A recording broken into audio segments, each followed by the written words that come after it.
মা চলে গিয়েছিল বড় চুপি চুপি, আমাদের সবাইকে ফাঁকি দিয়ে। আমি তখন মাঝ আকাশে বম্বে থেকে কলকাতা ফিরছি। ভাই কলকাতাতেই কোথাও কাজে ব্যস্ত। বাড়িতে বাবা একা ছিল। প্রায় 50 বছরের জীবনসঙ্গীকে কেমন যেন বিহ্বল অসহায় করে দিয়ে, ঠিক যেন বুড়ো আঙুল দেখিয়ে হেরো হেরো বলে চলে গেল মা। বম্বেতে প্লেনে ওঠার আগে আমি কথা বললাম মার সঙ্গে। প্লেন ঠিক সময় ছাড়ছে মা, 7টা নাগাদ গাড়ি পাঠিয়ে দিও। কি খাবি রাত্রিরে? ভাতে ভাত করে রাখবো। মা জানতো বেশ কয়েকদিন বাইরে কাটিয়ে ফিরলে বাড়ির ভাতে ভাতটা আমার কাছে অমৃত। প্লেন থেকে নামলাম দমদমে, গাড়িতে উঠলাম। যথারীতি ফোন করলাম বাড়িতে। পৌঁছে গিয়েছি, আসছি। প্রভাতী মার নার্স ফোনটা ধরল। আমি শুনতে পেলাম কেমন যেন আতঙ্কিত গলায় বাবাকে ডাকছে, বাবা, দাদা এসে গিয়েছে। যেন কোনো সর্বনাশের খবর। গোবিন্দ বহু বছর আমাদের গাড়ি চালায়। ওই এসেছিল আমায় নিতে। গোবিন্দ জানতো সব, আমাকে কিছু বলেনি। বাবা মানা করে দিয়েছিল বলতে। গাড়িতে কেমন যেন থমথমে ভাব, খচখচ করছে মনটা। কেন যেন কুডাক ডাকছে বারে বারে। বাইপাসে গাড়ি থামালাম। কি হয়েছে গোবিন্দ, সত্যি কথা বল। গাড়ির উইন্ডস্ক্রিনটা যেন সিনেমাস্কোপ পর্দা। সামনে রাস্তা জুড়ে চলমান হেডলাইটের জোনাকি, আর ড্রাইভারের সিটে অপরাধীর মতো মাথা নিচু গোবিন্দ। মা আছে না নেই, কিছুটা বোধহয় সময় নিয়েছিল গোবিন্দ।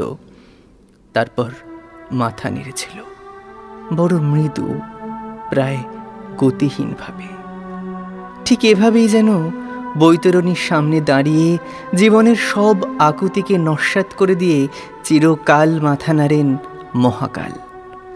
গাড়ির সিনেমাস্কোপ কাছে স্লো মোশনে ধরা রইল সেই মাথা নাড়া। বাইরের আলোয় গোবিন্দর মুখের রেখায় লজ্জা, সংকোচ, অপ্রস্তুত।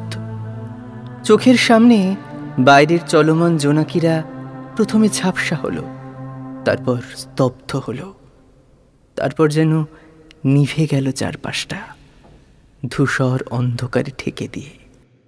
বাড়ি ফিরলাম। মা মার বিছানায় নিজের জায়গাটিতে শুয়ে, চোখ বন্ধ। আমি মার দুগালে হামি দিলাম, বাইরে থেকে ফিরলেই যেমন দিই। তারপর গালটা বাড়িয়ে দিলাম 42 বছরের অভ্যেসে। মা হামি দিল না। শ্মশান থেকে ফিরলাম অনেক রাতে। বাবা শুতে গেল অনেক বলা কওয়ার পর, আর আমি একা বসে রইলাম একতলার বসবার ঘরে। নিস্তব্ধ, নিঝুম বাড়ি। এতদিন ধরে নিজের ঘরের বিছানার কোনটুকুই ছিল যে মানুষটার গণ্ডি। বাড়ির বাকি ঘরগুলোয় যার পায়ের চিহ্ন পড়েনি প্রায় গত 2 বছর, সে যেন কেমন করে টুক করে নিজে নিজে বাড়ি থেকে বেরিয়ে গিয়ে খাঁ খাঁ করে দিল আসবাবে ঠাসা গোটা দোতলা বাড়িটা। মা বলতো আমাকে, আমি আসবো তোর কাছে, ঠিক আসবো, দেখিস। আর যদি না আসি, বুঝবি আত্মা আসতে পারে না। আমি বিশ্বাস করেছিলাম মার কথা। মা তো কখনো মিথ্যে কথা বলতো না। সবাই খুব অবাক হয়েছিল দেখে যে যতটা ভেঙে পড়ার কথা আমার, তার তুলনায় আমি যেন অনেক বেশি শক্ত। আসলে মার ওই সান্ত্বনাটাই ছিল আমার শক্তি।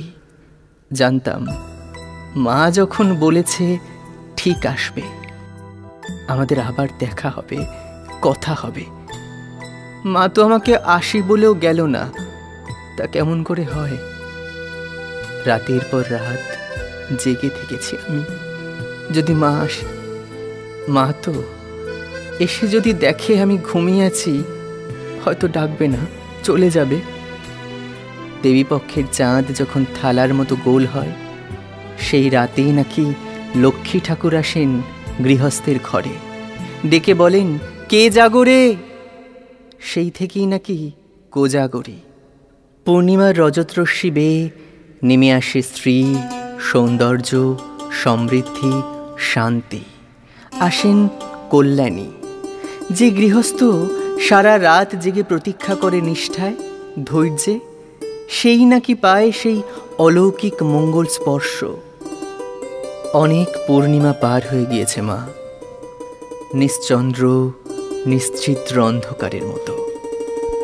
জ্যোৎস্না রাতে বনপ্রান্তে সবাই যখন উৎসবমগ্ন, আমি তো সত্যিই জেগে আছি ঠায়, এক অনন্ত প্রতীক্ষায়।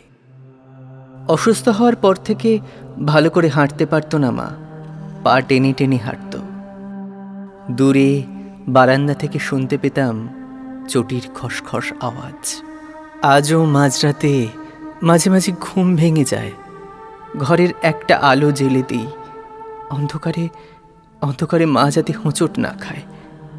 ঘরের দরজাটা হালকা করে ভেজিয়ে রাখি, ভাবি রোগা হাতে দরজা ঠেলে ঢুকতে মার যদি কষ্ট হয়। রোগশয্যায় শুয়ে থাকতো যখন দিনের পর দিন, আর আমি কাজে অকাজে ছুটোছুটি করে বেড়াচ্ছি এখানে সেখানে, এ শহর সে শহর। দুদণ্ড দেখা হলেই বলতো, আয় আমার পাশে এসে শুয়ে থাক না একটু, এইটুকু মাথা নিয়ে এত কাজ করিস কি করে? শুয়ে থাকার সময় নেই মা, এই দেখো না, অমুক আসবে, তমুক ফোন করবে, তমুকের সঙ্গে মিটিং। মা বলতো, এই তো আমার কাঁথাটা দিয়ে কেমন ঢেকে দেব তোকে, ছোটবেলায় যেমন দিতাম, আর কেউ তোকে খুঁজে পাবে না। তারপর থেকে কত রাত জেগে সময় করেছি মা, রোজকার দিন থেকে তিল তিল সময় চুরি করে জমিয়ে রেখেছি এক অদৃশ্য লক্ষ্মীর ভাঁড়ে। যেদিন আসবে তুমি, সেই ভাঁড় ভেঙে অনেক সময় বের করব আমরা, আর সারা দিন সারা রাত পাশাপাশি শুয়ে অনেক অনেক গল্প করব কাঁথা মুড়ি দিয়ে। দেখতে দেখতে পূর্ণিমার জ্যোৎস্নায় ভরে যাবে ঘর, নিবিড় কৃষ্ণ অরূপ অন্ধকার কান্তিময় হয়ে উঠবে শারদ বিভায়। চাঁদের নরম আলো মুছে দেবে সমস্ত বিষাদ, আর সেই অপূর্ব আলোর মাঝে বসে অদৃশ্য আমরা মা বেটা গল্প করেই যাব নিরন্তর। মাগো, শুধু তুমি একবার এলেই কোজাগরী পূর্ণিমা হয়ে যাবে আমার সব দুঃখ জাগানিয়া রাত।